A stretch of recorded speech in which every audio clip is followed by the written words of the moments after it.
Hello दोस्तों, मेरा नाम गगन है। आपको याद है वो टाइम जब नोकिया फोन मार्केट का बादशाह हुआ करता था। कनेक्टिंग पीपल के टैगलाइन के साथ नोकिया मोबाइल ने करोड़ों लोगों के इमोशन को भी कनेक्ट किया था। कभी हर हाथ में दिखने वाला ये सेलफोन नोकिया, इसके लिए फोर्ब्स ने भी अपने कवर पेज में लिखा था, can anything catch the cellphone king. Nokia 1100 दोस्तों पूरे वर्ल्ड के साथ इंडिया में भी 2 दशक से ज्यादा टाइम तक लोगों का फेवरेट बन के रहा है दोस्तों। मेरा भी रहा है। मेरे पास नोकिया 2626 था। आपके पास कौन सा था, जरा कमेंट में करके बताना। नोकिया के इस रिंग यानी नोकिया का रिंग बजेगा, पहले कॉल फिर मैसेज का, उसके साथ फर्स्ट टाइम कॉल पर बात करना और इस मैसेज ट्यून पर बिना इमोजी वाले इमोशनल मैसेज का मजा ही कुछ और था दोस्तों ना। अब तो यूज नहीं होता, लेकिन नोकिया सेल फोन आज भी कई घरों में याद के तौर पर मौजूद है। उस जमाने में नोकिया ने बड़ी आसानी से 1 बिलियन से भी ज्यादा कस्टमर बेस बनाकर पूरे वर्ल्ड में अपना दबदबा बना लिया था। लेकिन धीरे धीरे एंड्रॉइड और एप्पल के स्मार्ट मोबाइल का दौर आया। हालांकि नोकिया यहाँ भी पीछे नहीं रहा। कंपनी ने एंड्रॉइड फीचर के साथ कई स्मार्टफोन भी लॉन्च किए, लेकिन अफसोस नोकिया के बटन वाले मोबाइल को जितना प्यार मिला था दूसरे किसी मोबाइल कंपनी के बेहतरीन स्मार्टफोन के फीचर की वजह से नोकिया के स्मार्टफोन को लोगों ने नो कहकर मोबाइल मार्केट से बाहर ही निकाल दिया। लोगों को फर्स्ट मोबाइल एक्सपीरियंस देने वाली कंपनी नोकिया ब्रांड की तैरती नहीं अचानक से डूब कैसे गई। वो कौन सी वजह थी जिसने नोकिया कंपनी को पूरी तरह से बर्बाद कर दिया, जानेंगे आज के इस वीडियो में। लेकिन वीडियो के साथ लास्ट तक बने रहेगा। मेरा नाम है दोस्तों। हर जगह सुनाई देने वाली नोकिया की रिंगटोन बदलते टाइम के साथ कम होने लगी, क्योंकि एंड्रॉइड स्मार्टफोन का दौर आते ही सैमसंग, ओप्पो और वीवो और एमआई जैसी कई बड़ी मोबाइल निर्माता कंपनी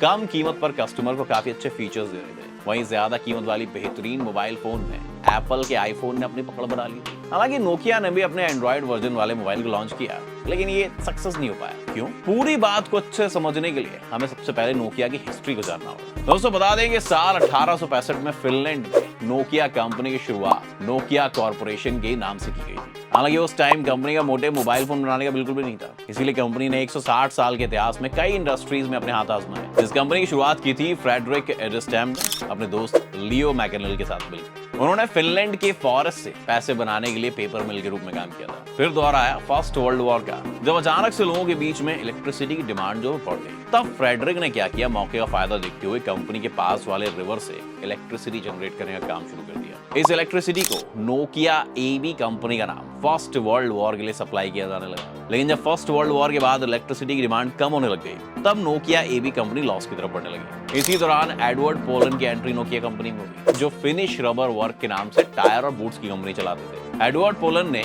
लॉस में जा रही नोकिया एबी कंपनी को एक्वायर कर लिया। फिर साल 1912 में स्थापित फिनिश केबल वर्क कंपनी को भी 1932 में नोकिया एबी के साथ मर्ज कर दिया गया। फिर कुछ टाइम बाद जब वर्ल्ड वॉर 2 गुजर गया, तब नोकिया एबी कंपनी के अलग अलग फील्ड में एक्सपेंशन को देखते हुए फिनलैंड की सरकार और यूनियन सोवियत ने मिलकर कंपनी को बड़ा सपोर्ट दिया। अब दोस्तों गवर्नमेंट से फाइनेंशियल हेल्प मिल गई थी। उसके बाद नोकिया एबी कंपनी ने कई सारे और अलग अलग फील्ड जैसे plastic, chemical, TV production, gas mask, इन सब में भी काम करना शुरू किया। 1960 के दशक में नोकिया ने दूर संचार में कदम रखते हुए गाड़ियों में यूज होने वाले रेडियो को बनाना शुरू किया, जिसे उस टाइम केवल फिनलैंड की मिलिट्री यूज करती थी। इसके बाद नोकिया ने क्या किया, डिजिटल स्विच को इन्वेंट किया, जिससे टेलीफोन एक्सचेंज की दुनिया में काफी ज्यादा हेल्प मिली। फिर कुछ टाइम बीतने के बाद नोकिया के द्वारा टेलीफोन के अपडेट वर्जन को मार्केट में लाया गया, जिसके बाद फिनलैंड में वर्ल्ड का फर्स्ट सेल्यूलर नेटवर्क लगाया गया। फिर साल 1980 में नोकिया एबी ने फर्स्ट कार फोन लॉन्च किया। मोबिरा सैनेटर नाम का ये फोन सिर्फ कार में ऑपरेट होता था, जो वजन में सोच के बताओ 10 किलोग्राम का होता था। इसके वजन को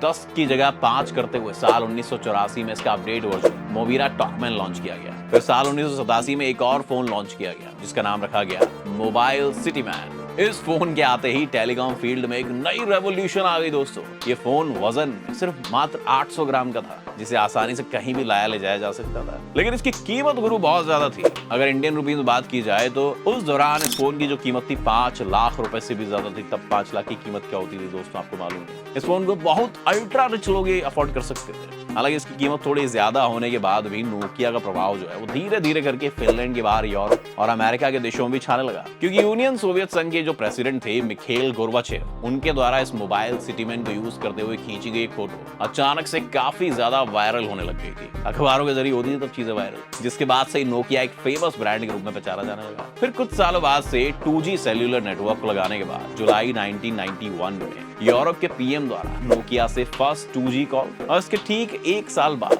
वर्ल्ड का सबसे पहला मैसेज मैरी क्रिसमस को नोकिया के फोन से भेजा गया। दोस्तों नोकिया की बढ़ते डिमांड के साथ उसको फंड की भी जरूरत बढ़ने लगी। इसके बाद नोकिया ने सारे बिजनेस को बंद करके सिर्फ और सिर्फ नोकिया फोन पर ही फोकस किया। टेलीकॉम की दुनिया में कंप्लीटली इन्वॉल्व होने के बाद नोकिया ने साल 1994 में नोकिया 2110 को लॉन्च किया। इसके बाद नोकिया का मार्केट पूरी तरह से चेंज हो गया दोस्तों, क्योंकि ये न्यू डिजाइन और easy to use features market में लाई गई थी। इसमें 400 mAh की बैटरी थी, sleek design, text message sending end receiving facility, missed call alert के साथ नोकिया का आइकॉनिक रिंगटोन जो कि आज तक उसकी पहचान है। आपको मालूम है ना, उसकी रिंगटोन याद है, भूल तो नहीं गए। इसी नोकिया 2110 के साथ दिलाया गया था वो सब। अब दोस्तों नोकिया जो है काफी बड़ी कंपनी बन चुकी थी। उनके बाद सेल की लगातार डिमांड आने लग गई थी। अपने डिमांड चेन की सप्लाई को बढ़ाने के लिए साल 1997 में नोकिया ने 6110 लॉन्च किया। आपको याद है नोकिया 6110? नोकिया के इसी वर्जन के साथ हाथों वाला कनेक्टिंग पीपल का होम स्क्रीन आज तक लोगों के माइंड में बसा हुआ है, मेरे तो दिल में बसा हुआ है। फिर साल 1999 में नोकिया 3210 मार्केट में लाया गया, जिसमें नोकिया के बाकी वर्जन में वो नहीं रहते थे एक्सटर्नल एंटीना,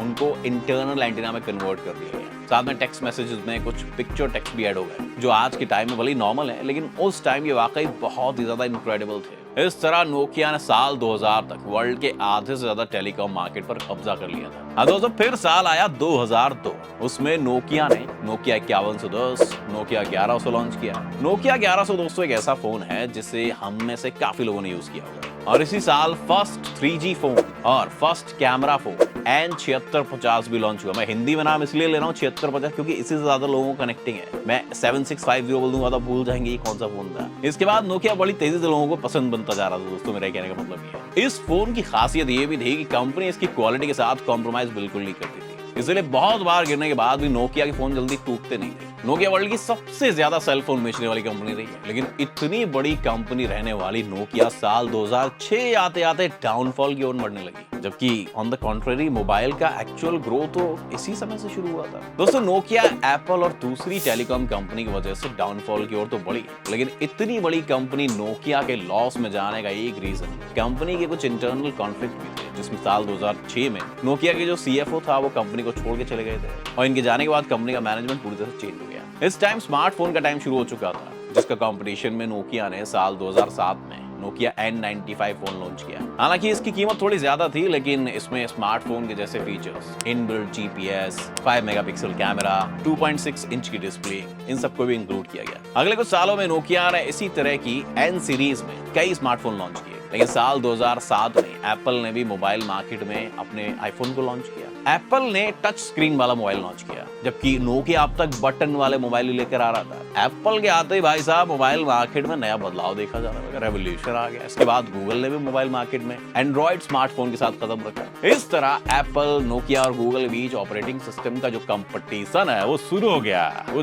दोस्तों नोकिया जो कि उस टाइम की सबसे बड़ी मोबाइल ब्रांड थी, तो वो स्मार्टफोन फीचर से कैसे दूर रहते, इसलिए साल 2008 में नोकिया ने पूरी तरह से टच स्क्रीन वाले स्मार्टफोन को लॉन्च कर दिया। लोगों ने नोकिया ब्रांड की वजह से नोकिया का काफी सपोर्ट भी किया, पुराना विश्वास था, मजबूती, टिकाऊ। लेकिन आने वाला टाइम नोकिया के लिए बुरा साबित होने लगा, क्योंकि एप्पल और एंड्रॉइड के मोबाइल की कंपैरिजन में नोकिया के सॉफ्टवेयर काफी खराब परफॉर्मेंस दे रहे थे कंपैरिजन में। नोकिया हमेशा से डिजाइन से ज्यादा क्वालिटी पर ध्यान देना चाहता था। दूसरी तरफ बदलते टाइम के साथ लोगों को मोबाइल क्वालिटी से ज्यादा डिजाइन पसंद आने लगे थे, इसीलिए लोगों ने क्या किया, एप्पल और गूगल के फोन को प्रेफरेंस दिया। इस तरह गूगल और एप्पल के आने से अमेरिका, यूरोप के साथ साथ पूरे वर्ल्ड में नोकिया का डाउनफॉल जो है वो शुरू हो गया। और साल 2009-10 आते आते तो अमेरिका के मार्केट से नोकिया लगभग 30% लॉस झेल के गायब ही होने लगा। दोस्तों इधर एशियन मार्केट की भी बात कर लेते हैं। चाइना की कई छोटी कंपनियों ने भी गूगल के साथ मोबाइल मार्केट में कदम रखा। 2011 में क्या हुआ, लगभग पूरे वर्ल्ड में एंड्रॉइड और एप्पल छा चुका था। एंड्रॉइड और एप्पल के बढ़ते क्रेज को देखते हुए नोकिया ने खुद के ऑपरेटिंग सिस्टम बनाकर कई स्मार्टफोन को लॉन्च किया, लेकिन नोकिया का कोई भी स्मार्टफोन नोकिया 1100 की तरह लोगों की पसंद नहीं बन पाया। मैंने भी नोकिया का लूमिया खरीदा था, उसमें विंडोज का ऑपरेटिंग सिस्टम था जो कि बिल्कुल भी अच्छा नहीं था। कंपेयर करते थे ना एंड्रॉइड से, तो एंड्रॉइड में जो गेम टेम्पल वगैरह चलते थे इसमें पेड़ थे वो सब चीजें। एक तरफ क्या हुआ था ना, गूगल ने हर ऐप डेवलपर को ऐसा प्लेटफॉर्म प्रोवाइड करा दिया कि सारे ऐप डेवलपर एक ही एंड्रॉइड एप्लीकेशन पर एप्लीकेशन बना सकते थे। इससे सैमसंग, वीवो, ओप्पो, एमआई जैसे नई नई कंपनी भी अपने फोन को एंड्रॉइड ऑपरेटिंग सिस्टम पर लॉन्च करना उन्होंने सही समझा, जिससे गूगल एंड्रॉइड का इकोसिस्टम काफी ज्यादा मजबूत हो गया। वहीं नोकिया एंड्रॉइड से जुड़ने के बजाय माइक्रोसॉफ्ट के साथ विंडोज ऑपरेटिंग सिस्टम के साथ जुड़ गई। जैसे कि मैं बता रहा था, लूमिया मैंने खरीदा था। तो भले ही लैपटॉप डेस्कटॉप की दुनिया में सम्राट हैं, लेकिन मोबाइल की दुनिया में गुरु अभी इसका ऑपरेटिंग सिस्टम बहुत ज्यादा पीछे था। कंपैरिजन हो गया ना पहले एंड्रॉइड से। विंडोज के ऑपरेटिंग सिस्टम के साथ नोकिया ने लूमिया नाम का एक फोन लॉन्च किया, लेकिन नोकिया का लूमिया भी लंबे टाइम तक लोगों के हाथ में टिक नहीं पाया। अब जैसे कि मैं बता रहा था कि लूमिया इन्होंने लॉन्च किया, लेकिन वो भी लोगों के हाथ में टिक नहीं पाया। इस तरह से धीरे धीरे नोकिया का जो अस्तित्व है वो खत्म होने लगा। तो दोस्तों, नोकिया फोन के साथ आपका एक्सपीरियंस कैसा रहा, हमें कमेंट में जरूर बताएं। वीडियो अगर आपको अच्छी लगी हो तो वीडियो को लाइक करें, शेयर करें और इसी तरह की इंटरेस्टिंग वीडियोस देखने के लिए हमारे चैनल को जरूर सब्सक्राइब करें। Thanks for watching this video.